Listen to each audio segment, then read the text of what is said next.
Coming up next on The Spot, David Jaffe, the man behind the Twisted Metal series, is here live in the studio showing off his upcoming PlayStation 2 action game, God of War. Watch as he runs Kratos through mythological Greece, then listen as he answers your questions live. Jeff Gerstmann will stop by to talk PSP reviews and play Meteos on the Nintendo DS. Plus, we'll have a world premiere demo of Episode 2 in LEGO Star Wars. We'll talk about GameSpot unions, the Mobies winners, and 3 lucky viewers will win their very own copies of God of War. David Jaffe's here, and we're hip deep in Minotaur Corpses live and on the spot.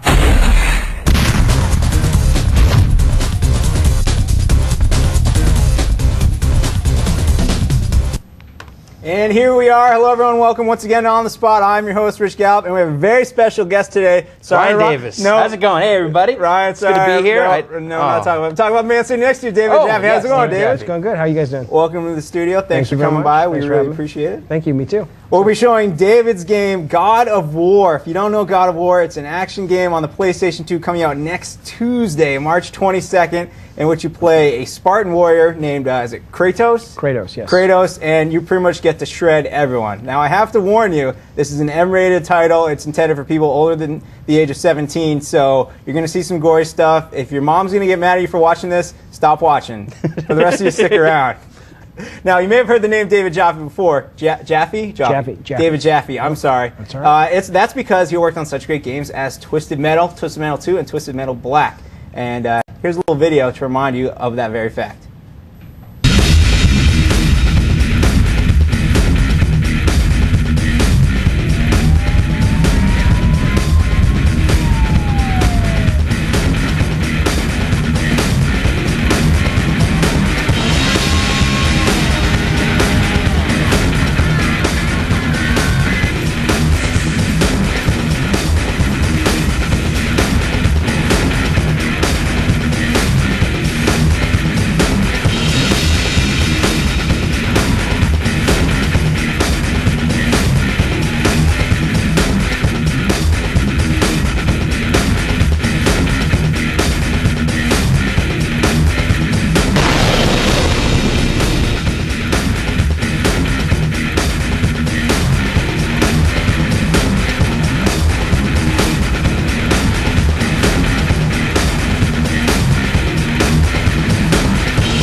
Those are some kick-ass games right there. Can I say kick-ass? I think you can. I think we have already a precedent for a lot of good, dark and violent stuff coming from our man David here. So, what do we have? What is it you're going to... Wait. I'm going to cut you off right there. Before we talk about God of War, we just saw Twisted Metal 2, Twisted Metal Black. Yep. Those are some of the games you worked on as the designer, director?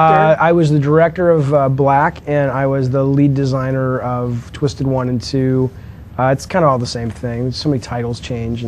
Now, I was reading your blog earlier. Our man Ryan MacDonald, who unfortunately can't be here today, pointed me out the way of your weblog. Yeah. And there's a game on there you talk about briefly called Dark Guns, not Mickey Mania. No. I worked on that too. That wasn't an alternate title for the same game? No, that's right. They're games. What can you tell us about Dark Guns? Dark Guns was a PS1 overhead shooter where you played this alien spaceship that was basically just coming down to Earth, and it was like Raiden, the old overhead shooter Raiden. Yes, Raiden. And that was the sort of gameplay inspiration, but thematically we wanted to sort of just blow up a lot of stuff like Hollywood and Australia, just kind of big landmarks, and you were abducting people, and you were destroying landmarks and destroying America and destroying the world. And it was just kind of like this was sort of pre 9/11, right? So at the time it was kind of just more, it was kind of funny. It was just sort of like Twisted Metal when we blew up the Eiffel Tower. People just thought it was kind of irreverent and funny. And so it was kind of like playing more on that theme. And it also had sort of had like a Mad Magazine, R. Crumb vibe to it. It kind of had this sort of,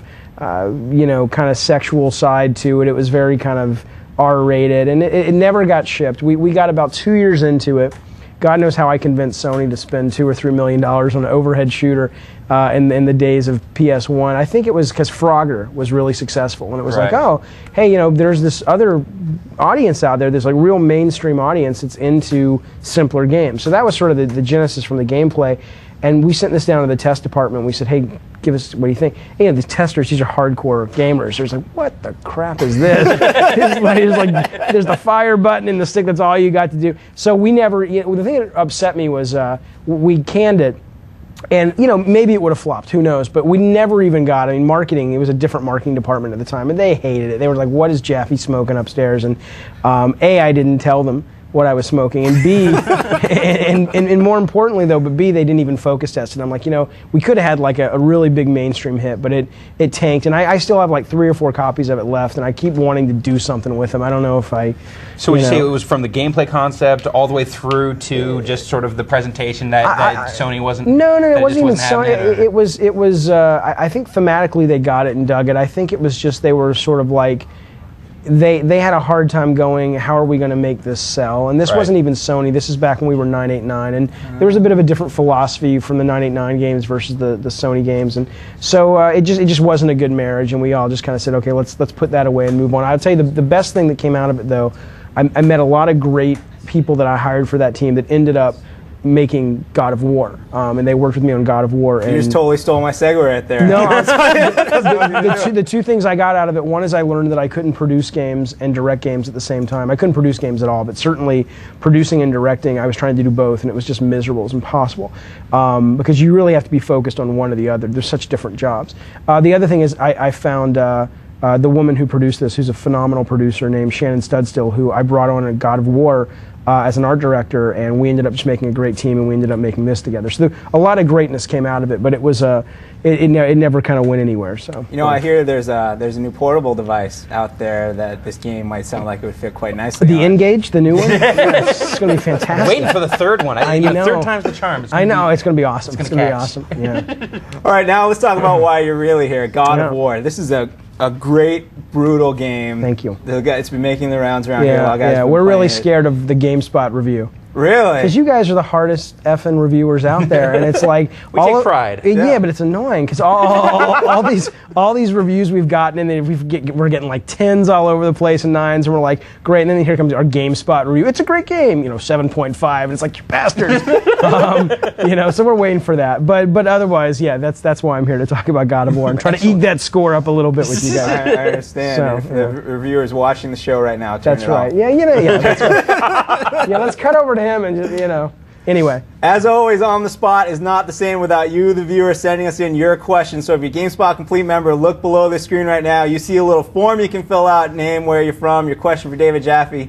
Jaffe? Yes. I said it right. I'm sorry. You're still good. Like Al Jaffe. Like Al, sure. That's right. Anyway, send in your questions now, and we'll ask them. If you don't see a form below you, that means you're not a GameSpot Complete member. So bust out the wallet.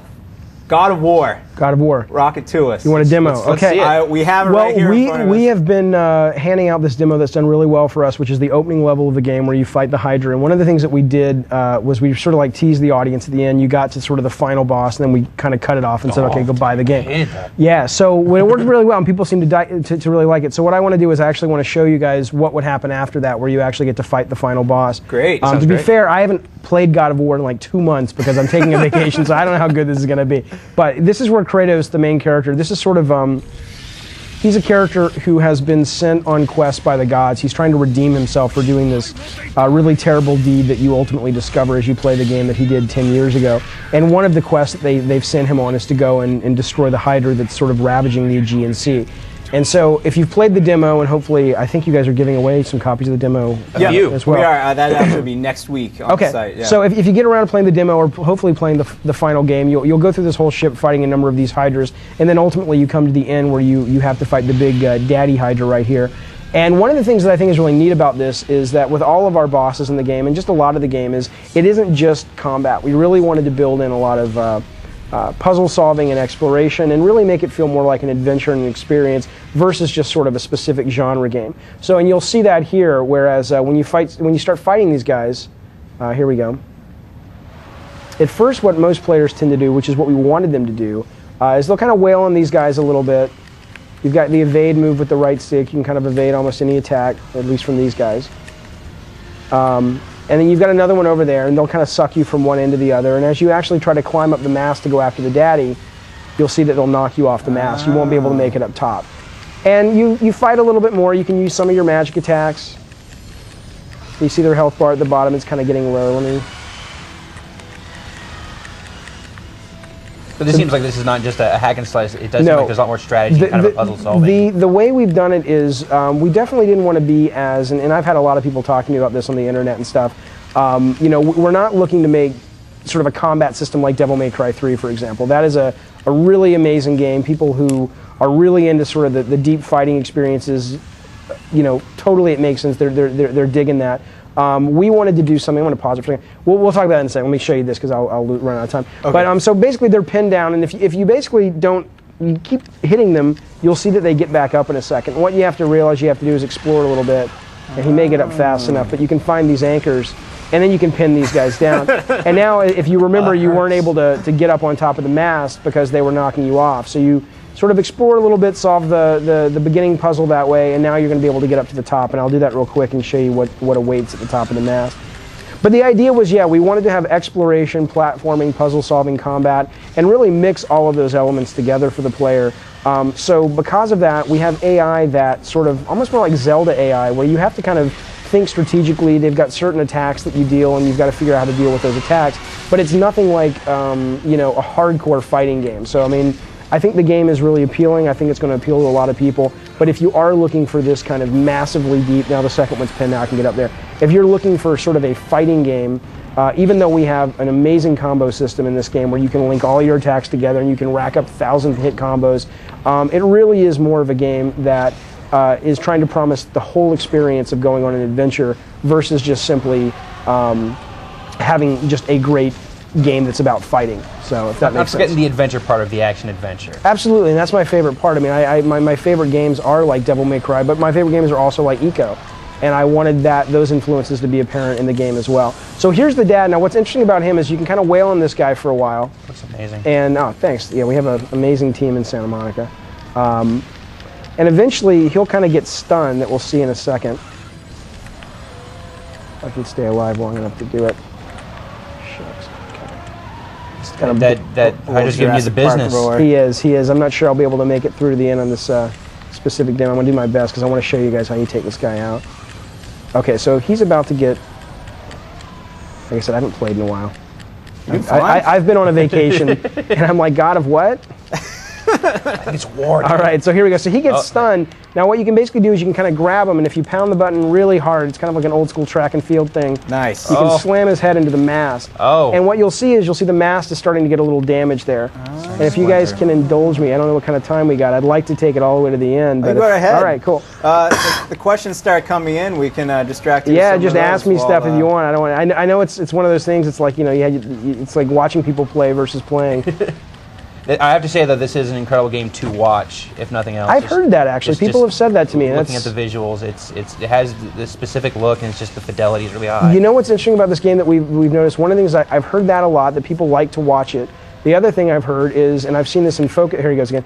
I've seen this in focus tests as well. A lot of women really like this game, which is like weird. It's like you'd think a game like this is a total guy game, you know, totally violent, totally brutal. But we have every time we do focus tests, the highest scores we get are from women, and I don't know if that's the main character. I don't know what it is, but well, I think there's something about just sort of the mythology that appeals across the board, where it's not just, you know, spacemen fighting aliens kind of. Right. There is a broader appeal, I think, just even to that subject matter, that basic idea. Right. I think that would be. I mean, you know, it'd be awesome if we could get a lot of women playing the game. That'd be really cool. So what can you tell us about the storyline? Like, as you said, the character's off to right or wrong. Well, what more can you tell us about I can tell you that the game begins with Kratos sort of in the process of committing suicide. He's basically killing himself, and the whole game is actually. Way to start a game. It's a good way to. Yeah. Now as we see, the mast is now broken, and you're gonna stick his head on. Yeah, I think it's pretty evident what's going to happen. But you know what? The goal, really, seriously, when we designed this first level, it was like, you know what, we need to build a level around explaining to the player and selling the fact that Kratos is really sort of one of the most brutal. The goal is to make the most brutal action hero in video games. And so all of the Hydra encounters here were really designed around what can we do to sort of get that point across, and I'm not making a joke with that, if you know what's about to happen. And so that was really what we were trying to go after. And so as you'll see, in fact, I'm about to kill him, you'll kind of see that in a couple of ways. Not only the way that Kratos takes this guy out, but sort of what he does afterwards. If you watch the intro movie, you notice that the captain, who has the key that you need to kind of get through the level, has been eaten by the Hydra. and you're kind of like, you need to deal with that. And so here's what happens. So you do enough damage, you stun the Hydra, you wail on him a bit, and you'll get sort of his sort of context-sensitive circle above his head. Oh, dude, that's his eye. He needs that for seeing. He does, that's right. Okay, so now Kratos is going to take this guy out. On the button again. All right. Okay, so he's dead, or he's in the process of dying. And honestly, this is one of my favorite parts. I went to Ken Feldman, who was one of our artists in the game, really amazing artist, and I said, hey, I want to do this thing after you kill the Hydra. Do you think it's going to work or be cheesy? And he's like, I don't know. I think, and the whole office, when I went around and asked, they were kind of divided. Some people thought it was going to be stupid. I'm like, dude, it's so cool. And Ken did a great job because I think it really works, which is basically players for a while, they just run around looking for stuff to do. And then they kind of hits them. There's this big open mouth here. And Kratos can actually go inside. Inside, I don't know if you've got audio in this, but basically the captain that was eaten is now inside, kind of struggling to, and he's basically, can you guys hear the game or no? It's me talking. They can hear the game. Okay, so he's basically saying, help me, help me, help me, and he's, right here he says, thank the gods you came back for me. And Kratos basically says, I didn't come back for you. Thank the gods you came back for me. I didn't come back for you. No! And so he's dead. And you have the key that you need to move on. And again, besides it being just a fun thing to do, the idea really was in that first level to really try to establish this character, very first level of the game, as sort of a force to be reckoned with, and sort of the baddest, most vicious, brutal guy in video games. And that was really our goal with the character development of Kratos. I think you nailed it. Yeah, I think awesome. You did a good job of that. So that's a... Wow. That's just the end of the first level. That's a little bit more to go in the first level, but that's the gist. We wanted to open with the bang, and we were asking where it fits in with the story. From basically, like I said, the whole game is a flashback that he has as he's falling to his death, and it really is about two things. The plot is about him going after Pandora's box, which he can use to kill Ares, which is sort of his last goal that he has to achieve for the gods in order to get redemption and forgiveness for doing this awful deed he did a long time ago. And then there's also sort of more of the emotional story that he's remembering sort of what that deed was and how he really lost his humanity and all of that. And the idea was that we wanted God of War to be, somebody called it the other day, one of the magazines, they said this reminds us of like an adult Legend of Zelda, which obviously as gamers, you guys can understand how flattering that would be to hear. I'm not suggesting we're that good or worse or better, but the fact that the idea that we really wanted to give adults sort of an option in the action-adventure genre and say, look, it doesn't always have to be kind of light and fun. This is sort of a serious adult subject, and it's also a great game, and I think it was great that we got to make it. So that's the idea. It's a great idea. You ready for some questions? Whatever you guys want to do. All right, cool. This is our first question here is from Alexander Naporchik. Can I drink this? I'm sorry. Yeah, just cover the label. Okay. like a little Dickens character. Alexander, I'm sorry I pronounced your name wrong. Alexander, he wants to know how many people and for how long have worked on this masterpiece you call God of War. Wow. Well, thank you for calling it a masterpiece. Hopefully, when you play the final version, you'll agree with that. How many people? We have a team internally of about 60 people in Santa Monica, 50 to 60 people. And then we had about another 100 people just sort of that came and went that were sort of contractors and things. And the core group has been on it for about 3 years. I was on it a little bit longer doing the preliminary design and working with the lead programmer, Tim Moss, trying to figure out sort of what we wanted to do and what the engine needed to do and all that. But ultimately, Sony gave us 3 freaking years to make this thing, which is amazing. So I think it shows. I hope people will like it. But you know, the fact that we actually got to finally deliver on making this big epic, and Sony's like, yeah, here you go for it. It was great. Cool. And he has a follow-up question. What served as an inspiration for you in making this game? A number of things. From a gameplay standpoint, games like Eco, Devil May Cry, there were some 16-bit games called Flashback and Out of This World, which were big inspirations. Thematically, Raiders of the Lost Ark, Clash of the Titans, and then, strangely enough, the song "Come Sail Away" by Styx, and I'm not joking. And the Queen soundtrack from Flash Gordon. Of course. Yeah, there was this desire. If you guys know Heavy Metal Magazine, there was sort of this desire to have that kind of. In the 70s, the late 70s, early 80s, there were kind of movies and books and things that kind of had this kind of adult fantasy vibe to it. And if you listen to those songs, and you watch some of those movies, there really is that kind of feeling. And I would listen to Come Sail Away. I got so embarrassed, I'd come into the parking lot and the attendant would be there and my windows would be down and they're like, I'm blasting the song and I'm like, because he's this like hip hop urban guy. He's like, what are you listening to? I'm like, but it's cool. So those would be the inspiration. Nice. Yeah. All right, another question, also from overseas. This is from Nikolaj in Denmark. Oh, wow. He was a huge fan of Ninja Gaiden and Devil May Cry 3, mostly because the games were actually challenging. Is God of War going to be just as hard and fun to play as those two games? It is absolutely not going to be just as hard. There is a mode called God Mode, which is exceptionally hard. It's really, really, really hard. So if you are looking for a hardcore challenge, it's definitely available in God of War. The normal setting, the default setting, is really designed to appeal to what we call sort of casual hardcore, which is not casual gamers. We're not trying to appeal to the Tetris crowd. But at the same time, we want people... The assumption is that, look, it's an M-rated game. Once you're 17 and older, you have a lot of things going on in your life. You love games, you love movies, you love your family, you love, whatever it is you're doing. And so we wanted to make a game that people could actually get through and finish without having to be so ultra hardcore and actually sort of enjoy the experience. And the game is hard in a lot of different ways where, say, DMC 3 isn't. It's hard in that we have probably more brain twistery like puzzles, we have a bit more exploration, and we do have some very challenging combat. Now, if you're looking for just balls to the wall, hard action though, play the God mode. It's really, really, really tough. And there's a great, great reward for it. All I will say is it's not this, but but if you remember back in the day when Activision used to have things like if you sent in your score, you got a patch and stuff like that. I love that. Now, we didn't get to do that. We weren't able to do that, but there's something like that if you win the God mode, where it really does, for me anyway, I don't know if gamers will agree, but for me, it feels like substantial. It's like, cool, I get this, and unless people start putting this stuff on the net, which they probably will, but if you actually earn it by yourself, I think it's a really good reward for earning it. Very cool. All right, we'll do one last question. This is from Joel Halsey. Sorry, everyone giving me hard names today. Joel Halsey, David Jaffe. Jaffe. See? Did you ever read Mad Magazine, I'll get this part right. He's from Nolens, Louisiana. Oh, that's good. God of War is an extremely graphical, violent game. As a designer, how do you include violence to where it's an important part of gameplay, but not just there for its own sake? Well,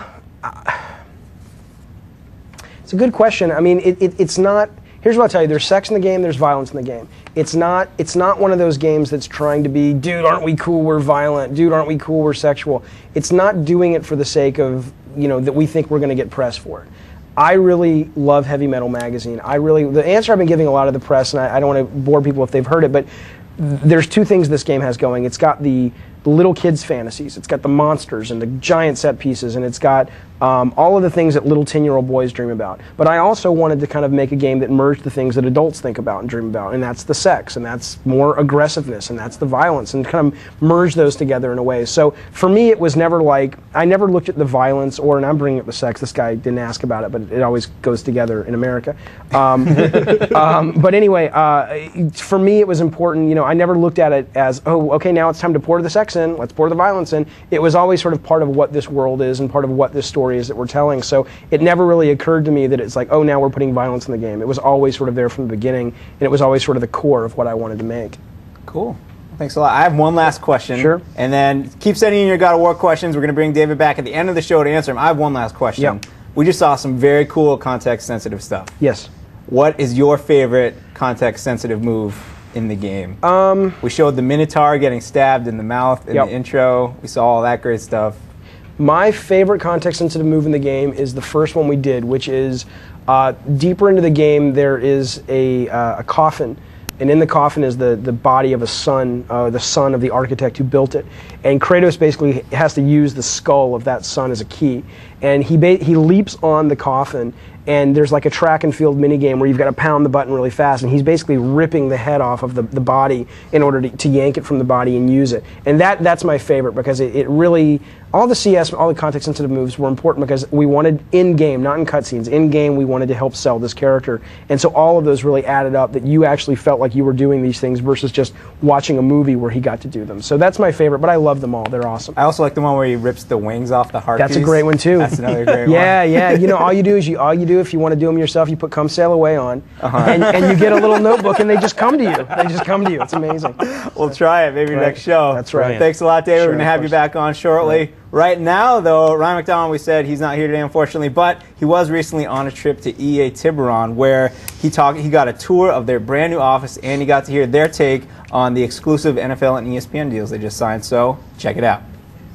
Yeah, I mean, we just moved into the new location here in early January, and it was born out of the fact that we were just outgrowing the location that we're at. We had, brought on new franchises, starting on some new franchises that have yet to be announced, and those sorts of things mean that you got to hire more people, and we just ran out of space. So when we came to this new location, which is only actually a couple miles away from the old location, we just had a lot more space to work with, and we were able to design the space specifically for video game production, and that's what we did. So it's I like the old building, but this one is really nice.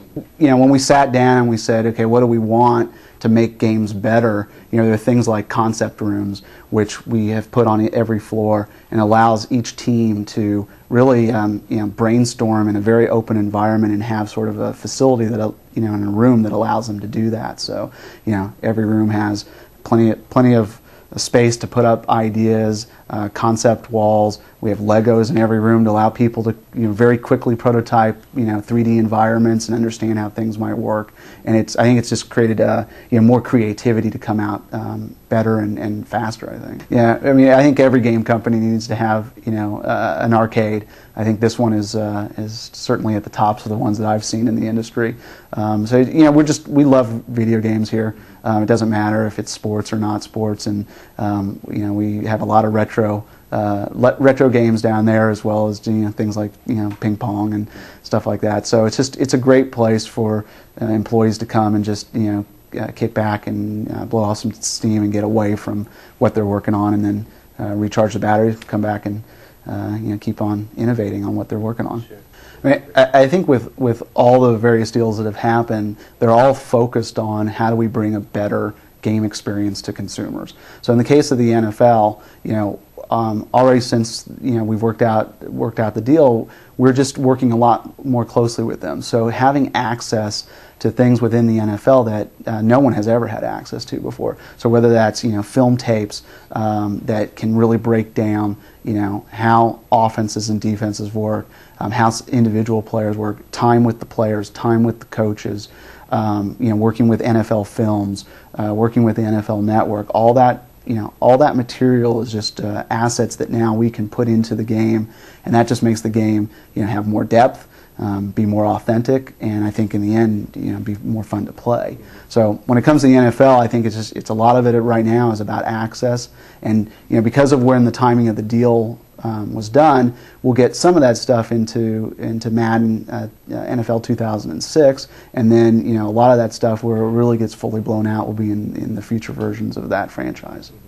Well, with ESPN, I mean, it's really a sports fan's dream come true. I mean, you're taking the leader in sports entertainment, ESPN, and the leader in interactive sports, which is EA Sports, and you're putting them together in a long-term partnership, and you're saying, come out and create something that's really great. And we're really at the early stages of that discussion. It's a 15-year deal, and but what we're trying to map out is what are the things that ESPN has in terms of content that we can bring into the EA Sports franchises to really take it to the next level. How can we partner up into growing the overall consumer base for sports video games?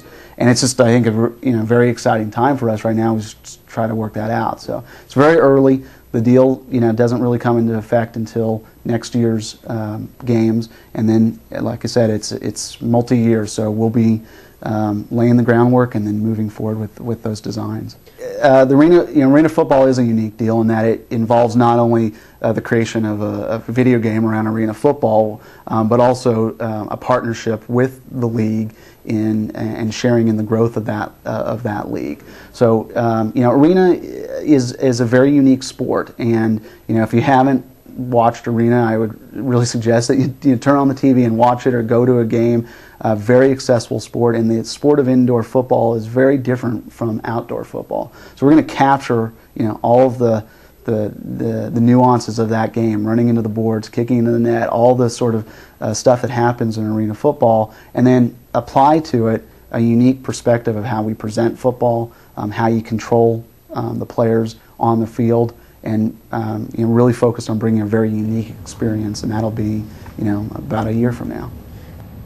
And we are back. We'd like to thank people at EA for sitting down with us, but that is not all that we saw there, but that's just all we can show you now. Ooh. Exactly. How foreboding. Extremely foreboding. Or good, whatever the good version of foreboding is. We're now joined by Jeff. We'd like to thank David, of course, for coming by. David who, Ryan? Jaffe. Jaffe.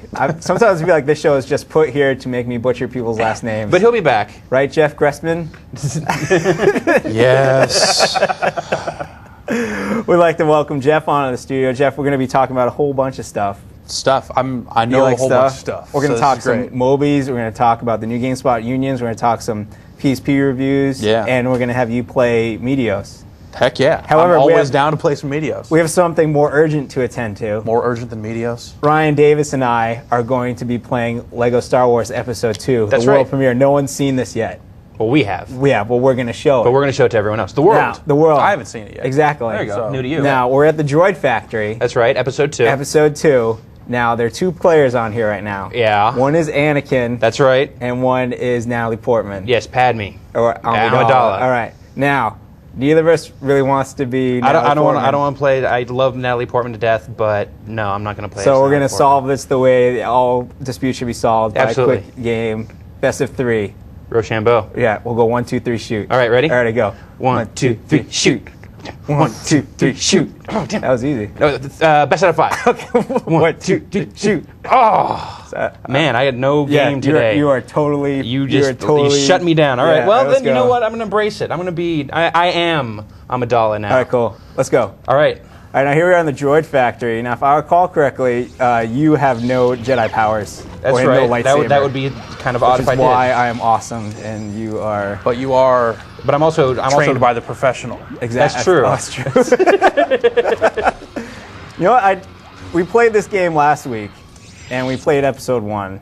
Okay. And I just can't get over how fun it is to be attacking a bad guy in this game, and then they just explode into little bits. No, all just the whole Lego feel to this game is just a lot of fun. Oh, geez. Look out for that. You don't want to. Oh, apparently you can't walk around the Oh. edge easy. That's your head right there. That's totally your head. I need that. Right. Somehow more violent than God of War. I think you need to use your Jedi powers on that thing up there. Or no, just go over we here can and just beat go up through this guy. way. There's a shield. Do I have to do something? How'd you get through? You just ran through? Ran through it. That's cool. Of course, he's got his force shield on. I got a lightsaber. Cut though. that guy. We did. Cut him Oh, we need harder. a droid there to do something. Oh, we're gonna get the droid. I'm gonna run over here. Oh, that's my head. Ah, stupid Jedi. You think you're so tough. You know, I don't want to You're not a spoil princess. episode 3 for anyone, but I hear this dude totally turns into Darth Vader. Dude, what? Is that like a move? You like hit a button and Yeah. Yeah, how does he dragon punch? All right. Darth Vader can dragon punch? Is that what you're saying? Oh, what is that? Well, yeah, I mean he's Darth Vader, of course. Oh, yeah. I don't know what I'm... He's a master of Oh, terrace that's cool. casting. Look at that. Oh, nice. Come I did join that. me. All right. Now I just have Come Sail Away stuck in my head. Blaster carry... Oh, look at Oh, that. look at you. Can't go without me. I can't. I got a And now grappling you'll- hook. now- oh, look, you helped me with the bucket. All right, do that again. And we got R2-D2 following us around. Or is it R2-D2? I think it's R2. Oh, it's moving. Go back. Oh, it totally ditched us. Oh, you were supposed to be in it. Wait, I think it's moving over here. Okay. See, no, this is a little bit. A lot of this stuff seems kind of just like action game stuff, but there's some good puzzle solving in this game as well. Right. We got a question I think I in, gotta go get into that. There which you was go. a great question. And please keep sending in more questions, and Homer will run them over to me. It was about, I want that thing. Yeah, you do. It was, I believe the question was something along the lines of, is there going to be a Oh, how am I supposed to get over there? Lord I can't- of the not like Rings that. Lego game? And I was like, that is the best Not like idea that. ever. And that just made me, why aren't I pulling you over right I don't now? Rich, what are you doing? I'm beating up stuff. You're not helping me though. Okay, well go, come over here. I think you have to jump down onto that thing now. Or No, I'm just gonna wait here, and you can jump into it. Can and you come do with like me. some kind of I think wicked it's- Jedi levitate and? you can make- do that. make her go up There's other there? puzzle pieces that you have to like use your Jedi powers on Right. to reassemble them. But Yeah. Now jump over here. I think I just there we Nice go. work, Natalie Portman. Thank you. What? Everyone I get am just broken. gonna shoot you for a while. Actually, you know what? We can't hurt each other. I know. That's why I'm gonna. Okay. I totally can Same shoot you. team, Farva. Oh, you hit a girl? Why would you do that? Oh. Oh, that's what you get. That's right. I'm just gonna leave you now. So this is Lego Star Wars, by the way, everyone. Episode 2. How to beat up your friends. Coming out. I think it's also coming out next week, isn't it? I don't March actually 20. don't. Jeff? No, It is, no, it 2 is weeks. out. It is out real soon. March 29th, Yeah, yeah. I believe. Not this Tuesday, but the next Tuesday. So next Tuesday, you can go get God of War. Why you gotta do that? You guys are hoping. All right, we're done. So We're we're done. giving you a taste That was of great. Lego That was a lot of Star Lego Wars. Star Wars. Hopefully, maybe we'll show you some episode 3 and really ruin the movie for you instead of just telling you that Ooh, I Anakin hope turns into so. Darth Vader. Oh. Yeah, I'm sorry. All right, Jeff. Now let's get to why you're here. Okay. All right. Why are you here? I beat up all those cops. It's part of my public service thing. Yeah. Earlier this week, we announced GameSpot Wireless in cooperation with Wireless Gaming Review, WGR, WGamer.com, Yeah. announced the winner of the second annual Mobies Awards. Yes, the Mobies. Now, Jeff, what can you tell us about the Mobies? You know, the Mobies are there to kind of celebrate the best that mobile gaming has to offer. You know, it's a very big market. There are a ton of wireless games coming out for phones every year. So, you know, we went through, you know, myself, Greg, you know, the wireless editors for GameSpot Mobile and some others. We went through, we picked out the best of the best, and we selected some winners. You know, went through some categories, picked out some genre awards, and picked out an overall game of the year. Very cool. Now, the B-roll we're looking at right now is of the site and the nominees. I don't want to give away any of the winners. They're all Yeah. on there right now. Yeah, go check it out. There's a little video of Steve and Avery to kind of introduce you to the action that they had going on at the Mobies. It's big stuff. And they just got back from New Orleans, didn't Yeah, they? CTIA. Nolans, as I said earlier. Yes, right. Very cool. So check it out. Wireless games, they're a lot of fun, and they're a great way to convince your girlfriend to start liking video games. Sure. As I found. Bejeweled, you know, that's on cell phones. They're gateway games. Yeah, gateway games. That's good. That's I like insidious. that. All right, Ryan Davis. That's not all that was going on at GameSpot this week. It's not. The GameSpot community always a lot more launched going on. a huge new feature. Actually, Jeff can probably talk on this pretty good too. I the unions. know You were- about the unions. all right, you why don't you guys tell me, what are the for it. unions? Yeah. What's going on with the unions? Well, basically, you know, it's like there's a lot of things you can do on the forums. We just wanted to come up with one more way for people to kind of connect with each other about, you know, things that they're into, be it games or, you know, music, anything really.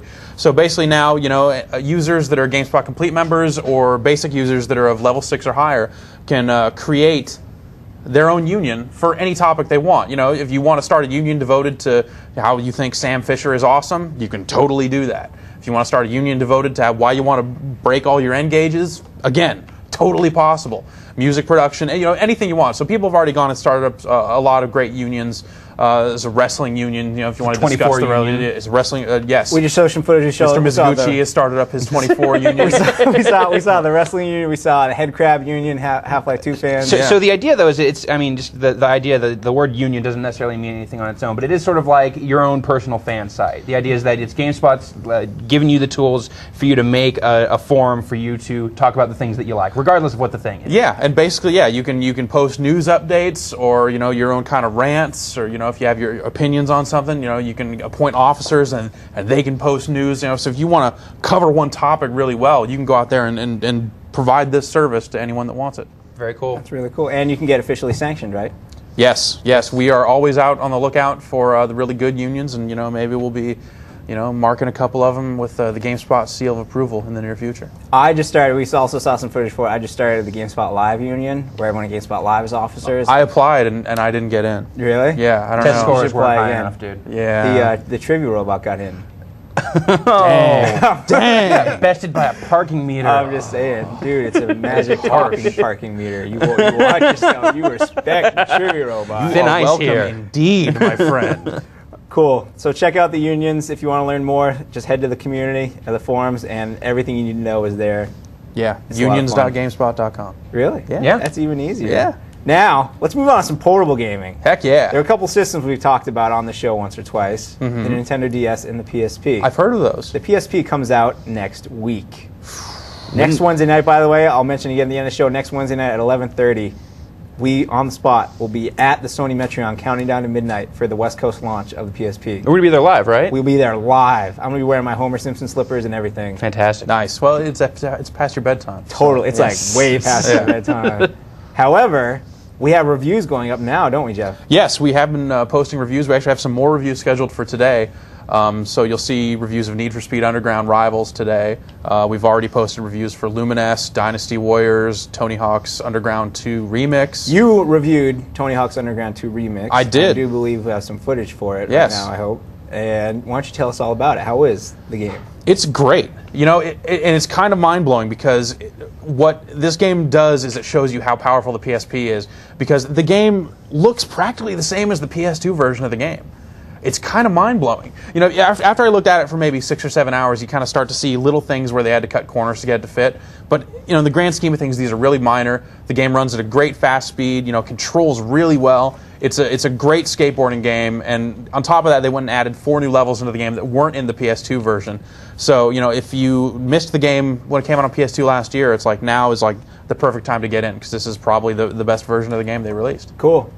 And I can't wait to play it. This Yeah. just looks mind-blowing. Just, I mean, all the well, not all of them, but a lot of the PSP games have really been kind of surprising in how closely they look to the PS2 counterparts. I mean, Thug's a really good example of that. Yeah, and Need for Speed Underground Rivals here is a pretty good example as well.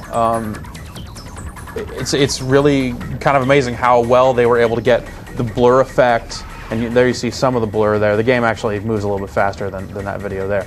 A little bit smoother. But yeah, when you get going at high speeds, you know, the camera starts shaking around behind you. Everything gets real blurry. It does a great job at conveying a nice, strong sense of speed. And I think that's probably the standout thing for the series. And it's kind of amazing that they were able to get that right on the PSP as well. When they first announced the PSP, I'll be honest with you, I was expecting slightly better PlayStation 1 graphics. Yeah. It was not almost just barely missing PlayStation 2. Yeah, it's like a little Dreamcast is kind of how I've heard some developers refer to it, you know, in terms of its power. It's deceptive. The power on the PSP certainly seems to be deceptive at the moment. I can't wait. Yeah. And we can't. Well, you won't have to wait much longer. Just come over to my office, man. I got all that stuff in there. I need mine. All I need to right, put a sticker all right. on it that says Rich. You know. All right. I'll let you put a Post-it on one that says Rich All right, for a that'll while if count. you want. Now, that's not the only handheld out right now, though. That's true. There's another very cool handheld out right now, and a very cool game just came out, I believe, a week ago today in Japan. Yes. Called Meteos. Meteos. What can you tell us about Meteos? Meteos is the next game from Q Entertainment, which is the developer responsible for Lumines. Cool. Which was the first PSP game that we reviewed on the site. So far, the highest scoring as well. Yes, and I know. So, you know, basically they're kind of establishing themselves as this kind of puzzle powerhouse. And, you know, for as much as Lumines is kind of about, it's almost kind of relaxing in a way. You kind of get into a trance when you play it. Right. Meteos is the exact opposite. Nice. Meteos hurts me. Meteos is like totally honest. trying to juggle while getting hit in the back of the head with a cricket bat or something. It's that kind of frantic. You know, it's a lot like the show 24 that way. Now, before we go any further, we've joked about this with you two guys on the show before. We put up an interview. Can you tell us exactly how? You were there. I was there. Yeah, I was there. I saw the interview, so I kind of know, but you could probably explain it better than I can. How is this game influenced by the show 24? Well, you know, there's a lot of things going on at once in Meteos, and it really does kind of force you to really think ahead and think about a lot of different things at once. So, you know, I'm not a huge fan of 24, but I get the impression that the show is really kind of about that. They play up that real-time thing, is to say, you know, there are a billion things happening at once. And Meteos does kind of tie into that. That's sort of my impression as to where he was coming from with I think that that's exactly why I pulled away from it, too. He was talking specifically about there's like before every commercial break and like at the end of the episode of every 24, it does like a four-way split screen, and it shows like here's what's happening in different spots, and that sort of inspired him, the idea of multitasking and sort of incorporating that into the gameplay. That was what I had pulled away from the interview, Whichever should watch. It's a great interview. Me in All right, that respect. Enough talking about it. Jeff, Just show it. Please All right. play this game for Show us. it. This is a great looking game. All right. It really does have a great aesthetic. I mean, you can tell that the guys who did Lumines, that you're working with the same sort of basic talent, just because it does have that really inspired, very unique look to it. And the game has multiple skins like Lumines. See, these are different little alien races and each one has kind of their own thing. Oh, they're all freaks. And yes, and on top of that, each planet that you go to has different rules in terms of like gravity. So like, when you make these blocks blast off, they'll blast off either higher or lower, depending on... Explain the basics of how this So now I'm touching the works. screen to move these blocks around. I want to get colors lined up, and then when I get 3 or more lined up, they blast off. So you can line them up vertically or horizontally. Yes. But how can you move the blocks? You can only move the blocks up and down, right? You cannot Yeah. move them. You cannot move the blocks between rows. You can only move them. And you are not controlling where which blocks fall. Right. where. I have no control over that at all. They just come as they will. So now, I need to keep the pit clear. I don't want it to stack up too high, so I constantly need to have stuff blasting off and knocking blocks off the top of the So screen. if you don't have enough blocks at the bottom and you have too much stacked on top, then it looks like they're not your little rockets aren't going to make it all the way to the top of the screen and clear. Right, and that's something that varies depending on which planet you're playing on, because it has different Does gravity. the color of the blocks make a difference? Does that affect No. how powerful they are? How the block color comes into play because you purchase unlockable items, and they cost different amounts of different colored blocks. So you can kind of think of each one as a different kind of currency, really. Okay. I like the one that looks like it's from the $1,000 pyramid. But then there's even from level to level the sets of the blocks themselves look different. Correct? Yeah, so like Lumines, the whole game kind of reskins itself depending on where you're going. There's kind of, there's each type of block in each environment, but each one has its own unique look from environment to environment. You're doing way too good at this. You're You're good. playing way longer than I could have played. Now, basically, I think I last around 2.5 minutes right now. Then everything starts to drop so fast that I kind of just can't keep up with it anymore. And there's also a mission-based mode where you're kind of playing against a computer player, and they'll be dropping junk on you like your average kind of puzzle game. Do we have is there a U.S. release date for this yet? Do we know Not if this is officially. Not officially. Not Okay. officially. I think it's pretty safe to say that the game is going to come here eventually, but who will bring it here and when, that remains to be seen. Right.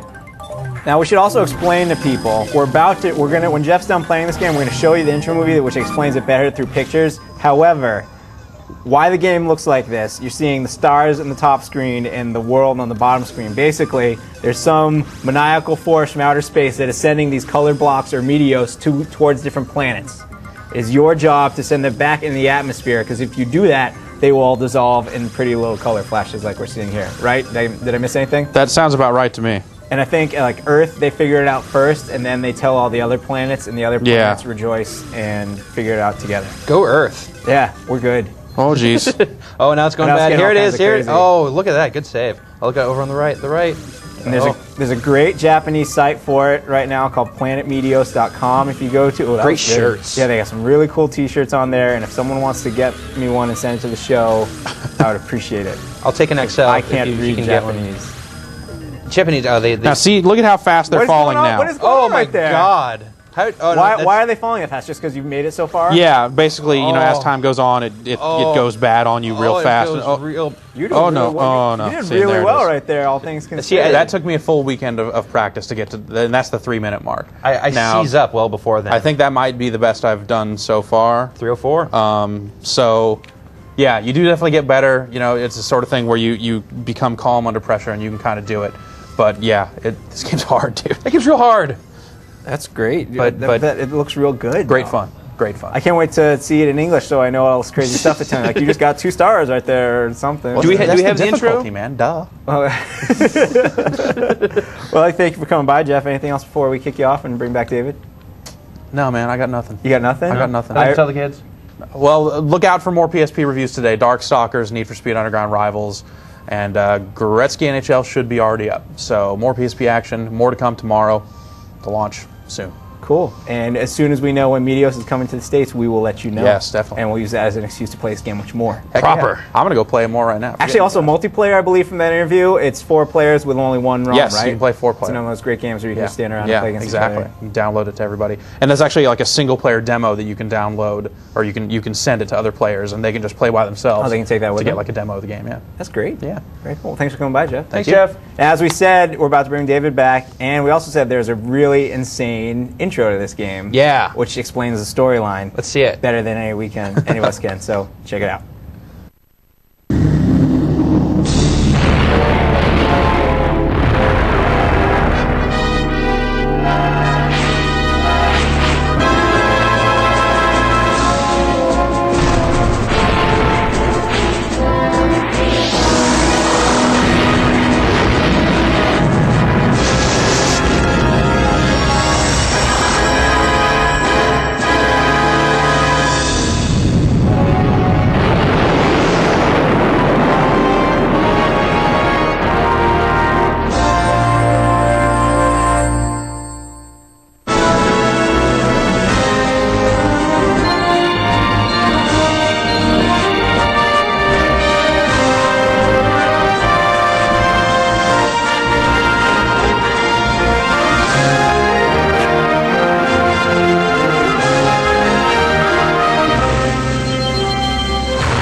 That ship looks straight out like the best syndicated sci-fi show ever, right there.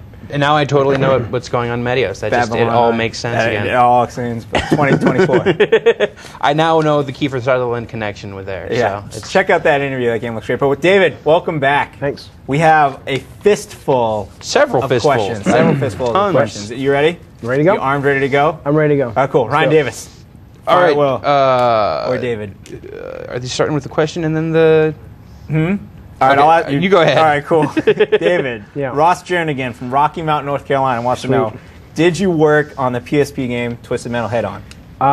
No, I didn't. I selected that question because he's from North Carolina. Anybody from the South I'll talk to. So. Nice. All right.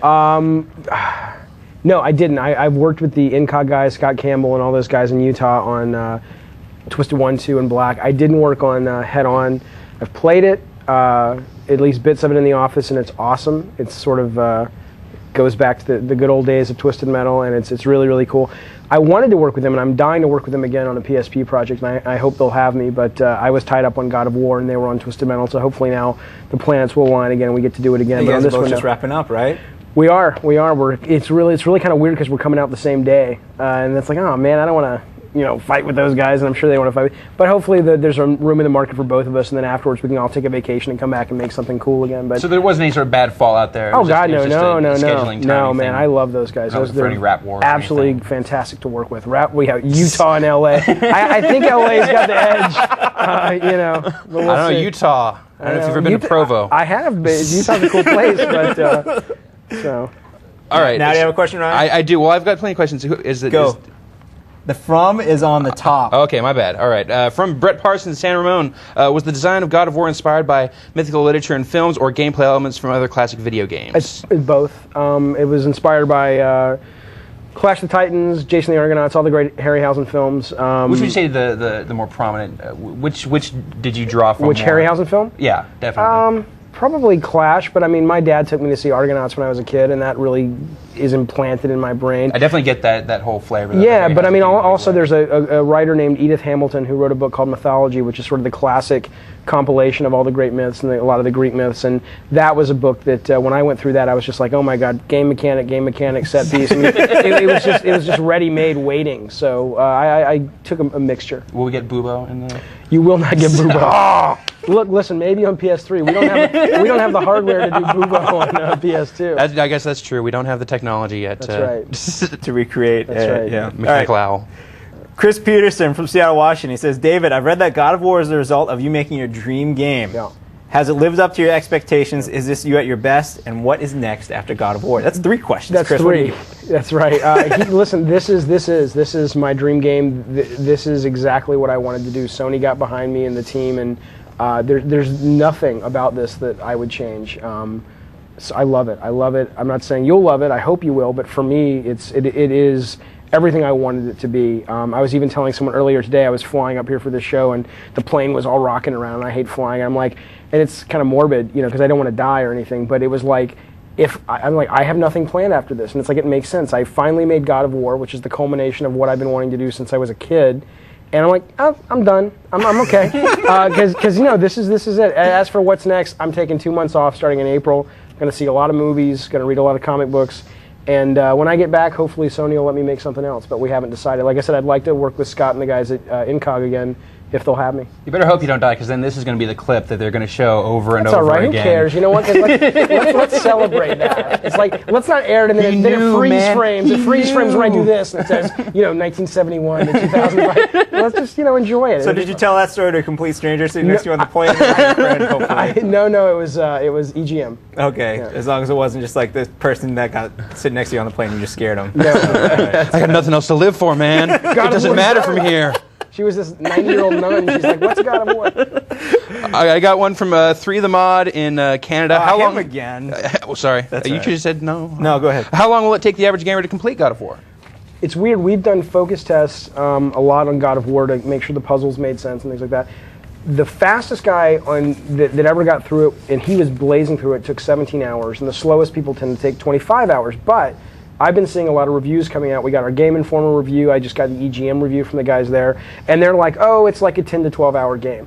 So I don't know how much of it has to do with them being professional gamers and they just kind of get through things faster, or if it's generally a 10 to 12 hour game. So I don't really know the answer. All I know is when I've watched people in focus tests, and I've sat in every single one of them, the fastest guy was 17 hours, and he was going through it pretty darn quick. So I can tell you this, though, there ain't fluff, there ain't filler. We're not having you backtrack all over. We're not putting in stuff just to squeeze more gameplay time. We wanted to give the player, from minute to minute, we wanted him to be entertained. I cannot stand when games just, here's an extra 10 hours and all you're basically doing is, running through a field, whacking rats and stuff. It's just, it's not cool. So I would rather you have, if it is 10 hours, which I don't think it is for most people, but let's assume it's, say, 12 hours. I would rather you have 12 amazing hours and go, that was awesome, versus 24 hours, and then it's like, well, half of it was great and the rest was kind of muddled. I agree entirely. That's a great way to go. Fantastic philosophy. Keep doing that. All right. Ryan, I have another one. You go. All right, cool. The mods, I think, by the way, our GameSpot mods, like community, we talk about unions, and now all of a sudden they just get ideas and start sending in questions. Yeah. They have a little tally going, I think. This from Scarecrow, a.k.a. Mark Townsend. He's in Indiana, not south enough, I guess. That's all right. Okay. No one camps from there. I'm cool. Nice. What type of music are you using in the game, and will you possibly be selling a soundtrack? So Styx? Did we get the No, deal? listen, no, that's right. Dennis DeYoung was very difficult. That's like really obscure. It's suddenly, anyway, all right, so here's what I can tell you. The music in the game ended up being orchestral. We have a live choir. I think it's very beautiful. It's ethereal. If you listen to music like Star Wars, Lord of the Rings, it's kind of got that vibe. Grand sweeping. That's right. It did originally, I did give the sound guys the Flash Gordon soundtrack, and I said I wanted a lot of synth, and I wanted a lot of that. And it ended up, they were just like, dude, people are going to laugh at you. It's going to be so stupid if this sounds like Toto doing the soundtrack from Dune. But I love that stuff. So there's a little bit of that creeped in. And as for selling it, yes, I'm so proud of the soundtrack. I'm so proud of the guys that worked on the soundtrack. We are selling it at SonyConnect.com. And if you buy the game, there's a coupon on the back of the manual where you can download it for free. And it has not just the music, but it has dialogue interlaced into the music from the game, so it really is from start to finish like an actual an audio experience of God of War. Yeah. That sounds very cool. So that is really cool. Let's get, we'll say 3 more questions. All right, I got one. All right, cool. Go. All right, Sinister some forum name, I'm sorry. Sinister. Sinister from Louisiana. Another one for you. Awesome. Does the God of War story follow a real mythology, or is this a completely original story? The greatest hits of Greek mythology. We took the stuff we liked the most and we wrote a new story based around it. So the hero is... The hero is a brand new guy named Kratos. Okay. Cool. Trevor in Vacaville, California. Is that south of here? No, that's I'll Now that God of War is done, would you rather move on to a new original property or roll into a sequel? Do you trust anybody specifically to carry out sequels to your original game ideas? I do trust people to do that. I think that's a great way to go. Nothing's been decided. All I know is, for me, I'm not really interested in directing a God of War sequel. I personally might want to go back if we sell enough copies and Sony says, hey, let's make more. I might want to go back and direct one of them if we make more of them in the future. But right now, I'm kind of looking to move on to something new. Great. Very cool. Ryan Davis, you have one last question? You going to send us home? Or? We already covered that one. No, I'm good. All right, I'm good too. Good. All right, sweet. Excellent. David, we'd like to thank you for coming by. Thank you guys very much. Did you still have your outline? We still have some other stuff to do. We're going to give away 3 copies of the game. Cool. Great. Why not? Why not? I want to give away 3 copies of the game. I want to give away more. David, do you want to give away some copies of the game? I would love to. I want a trivia question. I was gonna ask for the name of that mechanical owl. Oh no! Did I botch it? No, that's good though. Okay. If anyone's paying attention, is that a good trivia question? Are you okay with that? Sure. Yeah. All right. Cool. If you're GameSpot complete member, using the form below right now, fill out your name, your full mailing address, and the name of the mechanical owl from Clash of the Titans. Clash of the Titans. Let us know. I want correct spelling. Ooh. First, they do it correctly, won themselves a copy of God of War. Let's see what else. Last week, we gave away 5 autographed copies of Freedom Force versus the Third Reich. The winners were Jordy Koshinor of Fort Worth, Texas, Chris Peterson of Seattle, Washington, Andrew Harris of Mountainside, New Jersey, Cameron Schneider of Mather, California, and Gabriel Tam of Ontario, Canada. Congratulations, you all won autographed copies of Freedom Force. Also, we asked for an entertaining answer to the question. Yes. All right. James Connor of Milford, Connecticut. What was the question again? Basically, it's like, what? I'm sorry. The question was, who in Freedom Force versus the Third Reich says, "I'm sorry, I have to do this." Right. In the original Freedom Force, before he beats you up. Right. All right. The correct answer is Manbot. Manbot. I'm told I should have said that first. However, the entertaining answer that won you a whole bunch of GDC swag came from James Connor Milford. Is Jeff still around? He said, "Jeff, the Show Me State Gerstmann," which is a great inside joke. Great inside joke. Very good. Ground. Also, next week on Wednesday night, tune in. We'll be live from the Sony Metreon, counting down to the launch of the PSP, and then we'll come back on Thursday and do a regular show. I'm going to be stoked and totally sleepless. It'll be on great. that regular show, we're going to have live callers. Really? Yes. Pay attention to the GameSpot Live Union. We will give you your instructions on how to be a live caller to the show. We'll put you on the speakers. We'll hear your voice. It'll be great. We did it before. We're going to do it again. Awesome. I'm gonna throw the clipboard. Get it away to the clipboard. I think we're done here. I think man. this is a great show, David. Thank you so much for coming by. Thank you guys for having me. Appreciate it. Make another great game and come back and show it again. I would love to. Thanks, guys. All right, great. Thanks a lot. And we'd like to thank the crew for a great show. We'd like to thank the fine people of Sony for letting David come up here and show off his awesome game. For Ryan Davis, for Jeff Gerstmann, for David, and yeah, is that everyone? That's it. Cool. We'll catch you next time right here on The Spot.